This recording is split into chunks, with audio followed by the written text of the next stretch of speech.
Shalom. Kita lanjutkan pelajaran kita tentang hermeneutika lanjutan, dan saat ini kita sampai pada poin analisis topikal. Namun sebelumnya mari kita berdoa. Bapa dalam surga, kami butuh hikmah dari Tuhan, urapan dari Tuhan, supaya kami dapat mengerti mata pelajaran hermeneutika lanjutan ini.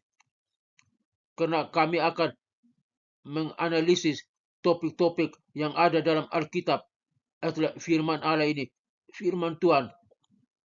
Oleh karena itu, tanpa pengurapan hikmat yang Tuhan berikan, kami tidak akan mampu. Baik hamba-Mu dan kami semua, mahasiswa yang mendengar, kami tidak akan mampu. Bahkan hamba-Mu yang menjadi dosen pengampu juga tidak akan mampu. Oleh karena itu, kami tenggelam dalam kasih urapan Roh Kudus-Mu agar kami mampu. Terima kasih Bapak. Urapi kami semua. Suci kuduskan kami semua. Ampuni segala dosa dan salah kami, agar kami layak belajar mata pelajaran ini, hermeneutika lanjutan ini. Kami akan menganalisis topik yang ada dalam Alkitab di dalam nama Tuhan Yesus Kristus. Berikan pemahaman, pengertian kepada kami ya Roh Kudus. Dalam nama Tuhan Yesus Kristus kami berdoa. Haleluya, haleluya. Kita lanjutkan pelajaran kita, analisis topikal. Pendekatan topikal adalah metode yang memilih sebuah pokok studi dalam Alkitab. Kemudian pokok tersebut ditelusuri dalam kaitan konteksnya, kontekstualnya.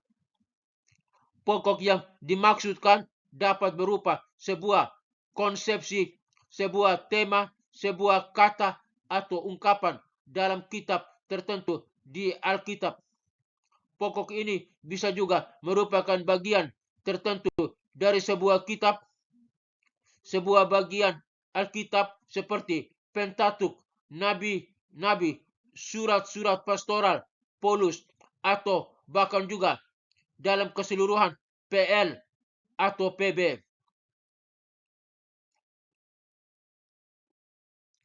Contoh penelaahan topikal. Bahan yang diperoleh dari berbagai bagian perjanjian baru. Judul topik. Berbagai hak istimewa yang dapat kita nikmati. 1.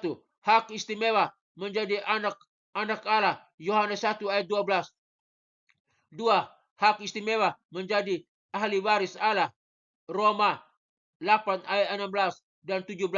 3. Hak istimewa menjadi murid Kristus. Yohanes 8 ayat 31. 4. Hak istimewa menjadi sahabat Kristus. Yohanes 15 ayat 13 sampai 15. 5. Hak istimewa menjadi kawan sekerja Allah. 1 Korintus 3 ayat 9. Contoh penelaahan topikal. Bahan pokok diambil dari berbagai bagian perjanjian lama. Topik orang yang berkenan kepada Allah. 1. Allah berkenan kepada orang yang tidak bercela. Amsal 11 ayat 20. 2.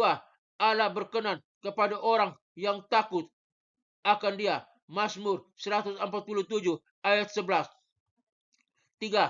Allah berkenan kepada orang yang taat. 1 Samuel 15 ayat 22. 4.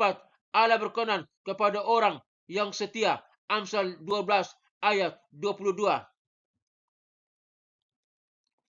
Contoh penelaahan topikal. Bahan pokok berdasarkan perjanjian lama dan perjanjian baru. Topik taman-taman penting di Alkitab. 1. Taman Eden. Tempat manusia dikutuk untuk taat, untuk mati karena dosa. Kejadian 2 ayat 15.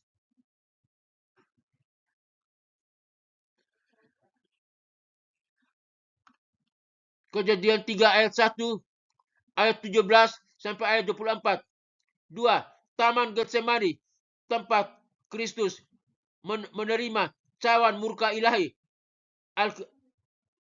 akibat dosa manusia. Yohanes 18 ayat 1, Matius 26 ayat 36 sampai 42. 3. Taman pemakaman Kristus, tempat jenazah Kristus dibaringkan akibat dosa manusia. Yohanes 19 ayat 41 dan 42.